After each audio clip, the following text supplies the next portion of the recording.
Asociación Argentina de Control Automático y socio desde hace ya muchos años, y nuestra intención con este ciclo de entrevistas que estamos realizando a quienes han sido presidentes de la asociación en todos estos años, nuestra intención es poder rescatar un legado, un mensaje, la visión, la experiencia que ellos han tenido durante esa gestión, entender los desafíos por los que han tenido que enfrentarse, cómo ven actualmente el mercado argentino, las tendencias tecnológicas y el rol que juega la asociación en la situación actual, y su mensaje a futuro para las nuevas generaciones de profesionales y de eventuales socios que formen parte de la asociación.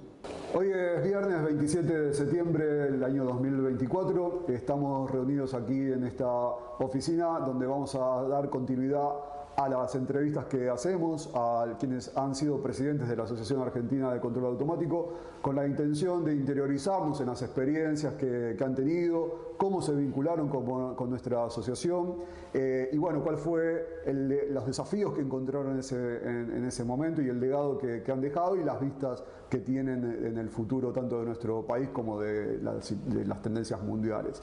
Hoy tenemos el gusto de entrevistar a Luis María Buresti. Luis ha sido presidente por 2 periodos en ADECA, del 2004 al 2006 y del 2006 al 2008. Y bueno, qué mejor introducción que la presentación con Luis. Luis, ¿cómo es que te acercaste a ADECA y cómo fue que desarrollaste esta carrera dentro de ADECA que te permitió llegar a ser presidente por 2 periodos? Bueno, gracias por la pregunta. Bueno, antes que nada, gracias a ADECA y a vos, Andrés, por esta invitación y esta oportunidad de contar viejas historias. Yo me asocié a ADECA en el prehistórico 1978. Era todavía estudiante de Ingeniería Química en la Facultad de Ingeniería de Buenos Aires y ya en ese momento había percibido que se podía armar una carrera, se podía generar una carrera dentro del control automático. Yo antes de continuar con esto, sí quiero decir que mi primer contacto con ADECA, más allá de haberme hecho socio en el 78, fue en una asamblea anual que tuvo lugar, si no me equivoco, hacia diciembre de 1980, o sea, casi 2 años después. Antes de continuar con los detalles de esta asamblea, yo tengo que comentar que hacia ese momento, o sea, hacia 1980, la empresa que yo había cofundado, y que existe todavía, había lanzado lo que fue el primer indicador digital de calidad industrial que se fabricaba en la Argentina. Habíamos tenido un relativo éxito con esto, era un producto muy innovador en ese momento. Y pocos meses después habíamos lanzado los controladores digitales de temperatura, que era algo que claramente en el mercado no se conocía. Claramente la venta de estos productos en forma individual, en forma aislada, no era tan simple. Y entonces en ese momento habíamos detectado una tendencia de inversiones en la industria frigorífica. Estábamos, si se recuerda el contexto histórico, en plena etapa de la tablita del dólar de Martínez de Oz, o sea, dólar barato, inundación de equipos importados, y la industria frigorífica, que estaba hasta ese momento muy atrasada, se había renovado rápidamente. Y entonces en la empresa, al detectar esta oportunidad, desarrollamos 3 sistemas específicos para la industria frigorífica. Y yo, medio con la moda de ese momento, le había puesto nombres en inglés. Uno se llamaba el Dry-O-Matic, que era un sistema combinado de control de temperatura y humedad que se usaba en las cámaras de maduración de productos frescos, tipo salamines, jamones, esas cosas, jamones crudos.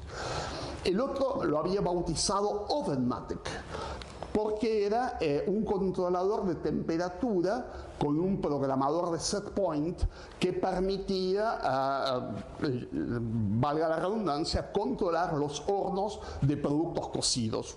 Ejemplo, salchichas, mortadelas, ese tipo de cosas. Y el tercero era nuestro sistema estrella, que había nacido a partir de un paper que yo había traído de una conferencia de la exposición Anuga en Colonia, y que era un método de cocción de jamones cocidos que básicamente mantenía un delta T constante entre la temperatura de la pieza y la temperatura del medio de cocción. Este sistema había tenido una explosión de ventas, de hecho era, como dije recién, nuestro sistema estrella, porque el gran mérito que tenía es que le conseguía dejar al producto más o menos un 2-3% más de humedad. Obviamente no le hacía muy bien a la calidad del jamón cocido, pero sí le hacía muy bien a los kilos vendidos, y en ese momento los fabricantes solo pensaban en eso. ¿Y eran controladores por la SOPID o tenían...? No, eran básicamente, en ese momento, básicamente era todo on-off. Todos los modos de control on-off, o lo que se llamaba control flotante con motor modulante, que era un modo de control que usaba mucho Honeywell en su momento, con un motor que se llamaba el M944. Esto es tecnología antidiluviana. Porque hoy día ya se está usando inteligencia artificial inclusive para el control de... Totalmente. Todo esto, a ver, insisto, estoy hablando año 80. Claro, año 80. A este sistema de control de los jamones yo lo había bautizado AutoHam, ham con J, por jamones. ¿Qué ocurre en la asamblea, en la primera asamblea anual de ADECA que yo voy? Yo obviamente no conocía nada, a nadie, y medio como que era un paracaidista que había aparecido ahí. Todo el resto de la gente se conocían todos, estaban todos los que eran directivos de ADECA de ese momento. Y a mí me sientan, yo me recuerdo, entre dos personas lamentablemente ya fallecidas, a mi derecha el ingeniero Jonas Payuk, que ya en ese momento era un hombre muy famoso, y a mi izquierda Víctor Marinescu, que era el editor de nuestra revista. Y bueno, nada, se transcurre la asamblea normalmente, digamos, sin mayores contratiempos. Yo me imagino que algo habré dicho, habré votado las propuestas, todo normal. Hacia el final de la asamblea, cuando ya prácticamente toda la orden del día se había terminado, se hizo un silencio en la mesa en un momento. Y quienes alguna vez lo conocieron al ingeniero Payuk, tal vez recuerdan la manera que tenía él de hablar y de dirigirse a la gente. Entonces, en ese momento, él me lanza a quemarropa dos preguntas. Una fue, ¿quién M sos? Y la segunda, ¿a qué M te dedicas? Yo obviamente no supe muy bien qué contestarle, no sé qué le contesté de hecho, pero sí recuerdo que yo tenía una carpetita y tenía hojas de datos de estos tres sistemas que hacíamos. Y le digo, bueno, mire, esto es lo que estamos haciendo.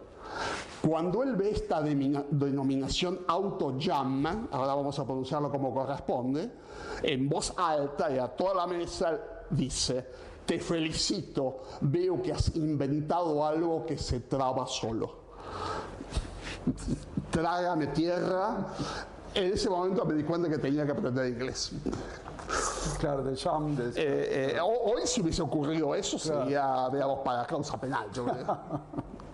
Pero bueno, evidentemente tu formación química te llevó ya directamente a los temas de control, así que tenías en el ADN los conocimientos de control. ¿Y cómo fue que viste la evolución de la tecnología junto con ADECA y con tu profesión?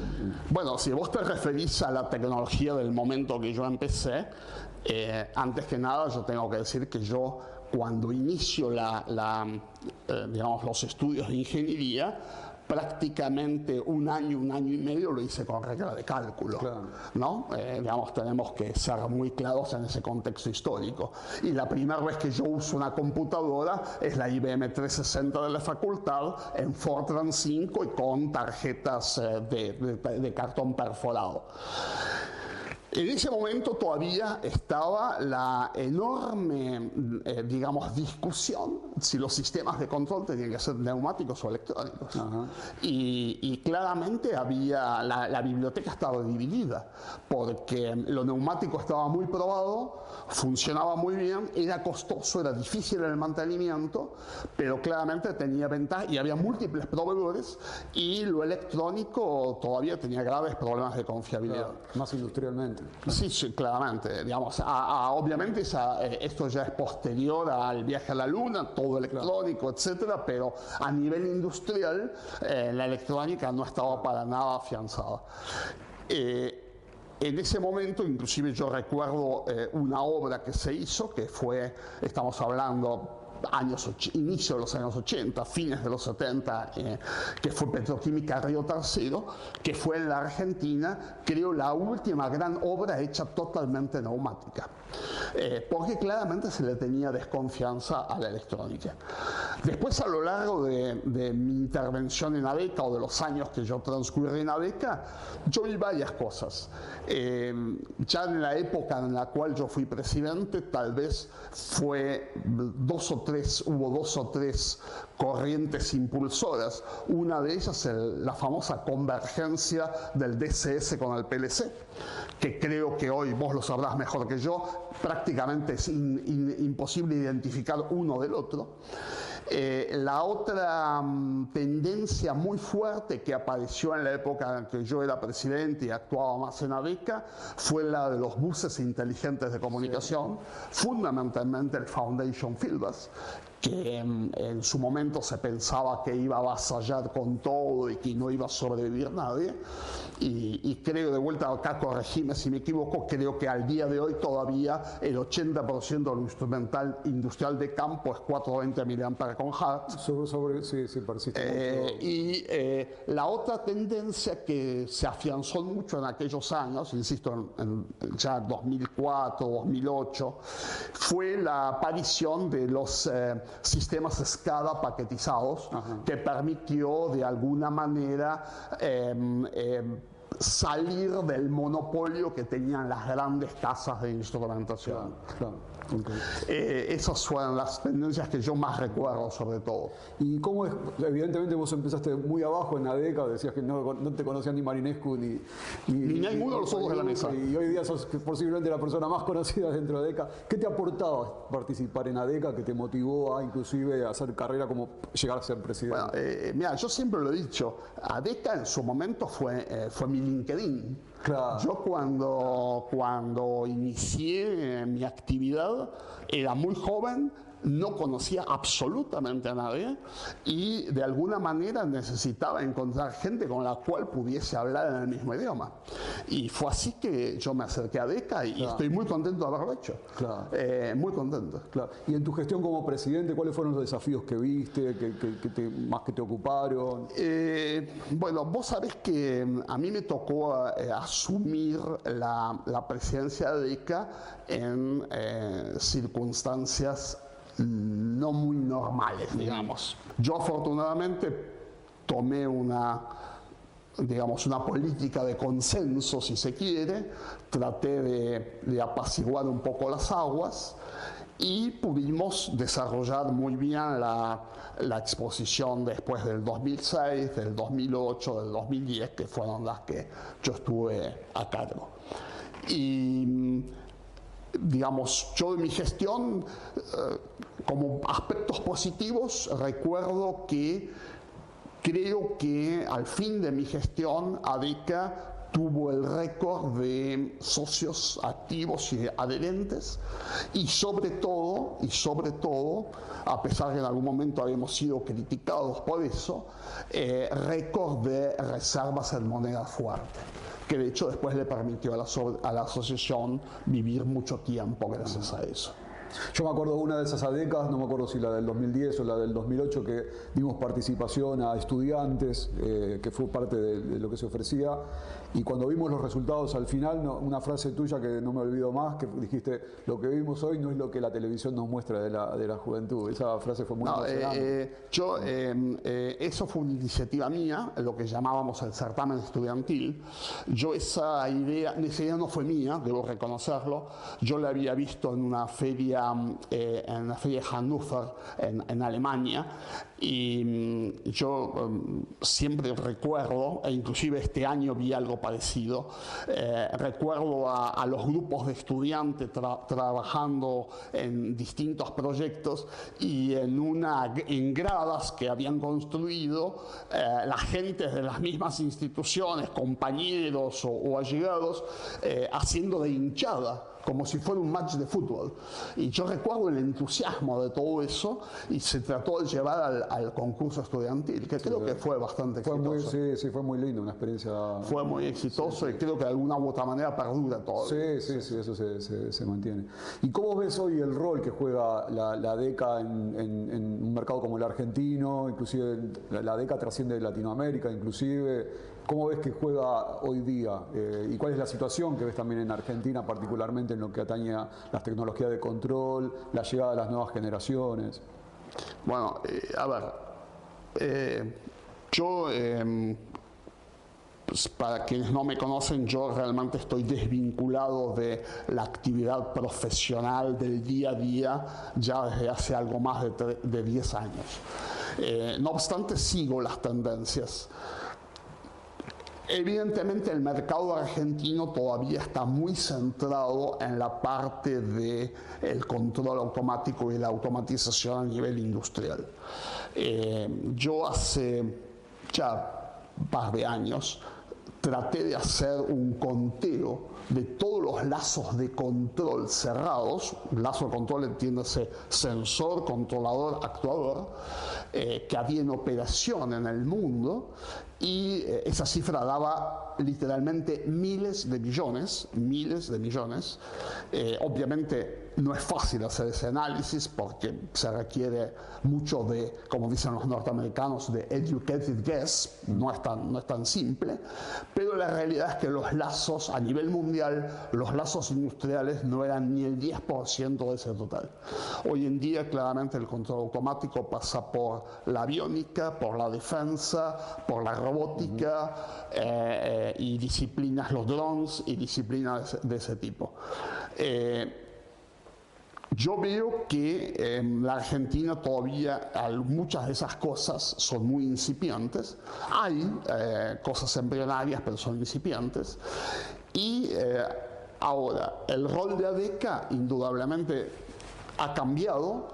Yo creo que ADECA de la clásica asociación profesional que era en mi época, que yo siempre hablaba de las 3 patas de ADECA, básicamente la pata de los profesionales, la pata académica y la pata del profesional usuario, la pata académica y los proveedores, ha migrado más a un modelo, creo, de organización educativa, si se quiere.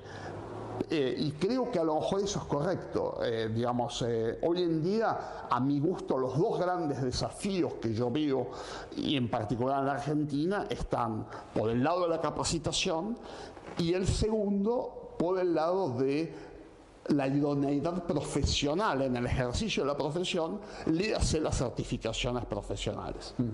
Bien. Me gustó eso que dijiste, que la DECA en su momento era como el LinkedIn de esas épocas, y ahora, claro, es una gran verdad, ¿no? Eso de que en la DECA se hace ese red de contacto. Claro, ADECA nace como un club profesional, donde uno se reunía a charlar de cosas, a intercambiar ideas. ¿Te parece que esto funciona? ¿No te funciona? ¿Qué está haciendo fulano? El chisme técnico, tampoco estaban los medios de difusión que estaban era muy limitado. Y todas las revistas que se hacían tenían un punto de contacto con ADECA. La revista era el medio de comunicación. Las grandes fuentes de información en ese momento era la revista de la ISA, del Instrument Society of America, INTECH, que todos éramos socios. Sigue llegando por mail ahora. Obviamente, todo eso ha cambiado. Y la visita periódica a ferias de instrumentación del mundo. En ese momento la más famosa era Intercama en Alemania, y la feria de la ISA, precisamente, que era anual. Intercama era cada 3 años. Bueno, después apareció la Hannover cuando quiebra Intercama, yo ahora no recuerdo qué año, pero ya después del 2010, creo que fue esto, la compra la feria de Hannover y pasa a ser un salón más dentro de la feria de Hannover. La feria de Hannover obviamente vio el cambio tecnológico de inicios de los años 2000 y generó dos salones muy grandes, uno el de control continuo, que es la ex Intercama, y otro de automatización discreta, que lo llaman Intelligent Factory o algo por el estilo. No recuerdo ahora bien la expresión. Sí. Mirá qué interesante. Y una pregunta que me parece que te voy a tomar de sorpresa, pero seguro estos videos nos están mirando jóvenes, nuevos profesionales, mucho estudiante que sigue a la DECA y que es donde la DECA está poniendo el foco especialmente. Si tuvieras que decirle a esos jóvenes profesionales que hoy día se encuentran atraídos por las tecnologías de automatización y control, ¿por qué tiene sentido que se vinculen con ADECA y participar con nosotros en esta asociación? ¿Qué les dirías? Bueno, yo antes de contestarte esto voy a decir otra cosa, si me permitís. ¿Quieres tomar un poco de agua? Te agradezco. Cuando yo comencé, digamos, con mi actividad en control automático, yo tenía amigos normales también, no solo amigos vinculados con el control automático. Entonces me preguntaban, ¿a qué te dedicas? Y claramente esa respuesta nunca era fácil, ¿no? Entonces uno siempre traía a colación dos ejemplos. Uno del famoso flotante del inodoro, y el otro del termostato de la pared. Y en base a esas cosas uno trataba de explicar qué era el control automático. Hoy en día, si alguien me pregunta qué es el control automático, yo le tengo que decir, mira, es la primera etapa del SpaceX aterrizando en una barcaza en el Atlántico con tempestad. O sea, ha cambiado. Y a quienes están por pensar una carrera, no todo es inteligencia artificial. Entonces, las posibilidades profesionales en el sector que, si me permitís decir algo, yo trato de usar una denominación ampliada. Normalmente a la actividad de DECA la llamamos I y C, ¿no? Instrumentation and Control. Yo prefiero llamarla ICARAS. ¿Qué quiere decir esto? Instrumentación, control, automatización, robótica, actuadores y sistemas. Y creo que si lo pensamos desde ese punto de vista, el campo profesional de acción es infinito. Y claramente todavía ADECA es el lugar idóneo para estar, porque todos los profesionales que de una u otra manera están vinculados con el control automático o la automatización en la Argentina, de una u otra manera están actuando en ADECA. Exacto. Sí. Y hoy día además el acceso a las tecnologías de control es mucho más fácil y rápido que en nuestras épocas. Totalmente. En tu época el acceso a la información hoy día la tenés a 2 clics. Antes tenías que ir a una revista que venía de Estados Unidos, de Europa. Claro, pero ahí Andrés, yo creo que tenemos que discernir claramente entre información y conocimiento. Correcto. Sí. La información la tenemos todos. Google es maravilloso, Wikipedia es maravilloso, ChatGPT es maravilloso. Ahora, tenemos que discernir si la respuesta que nos dan es cierta o falsa. Y ahí entra el conocimiento profesional. Yo creo que todavía conocer la tabla del 2 y conocer la transformada de Fourier es crítico. Es base, sí. Ambos extremos te menciono, ¿no? Sí. Bueno, Luis, estuvo buenísima la charla, me parece que fluyó perfecto. No sé si hay algún mensaje más que nos quieras dar. No, a ver, claramente todas las carreras profesionales demandan esfuerzo. El control automático realmente no es la más simple de todas, pero los desafíos intelectuales e inclusive las posibilidades de desarrollo económico son interesantes. Luis, muchísimas gracias. Un placerazo. Gracias a ustedes. Buen día.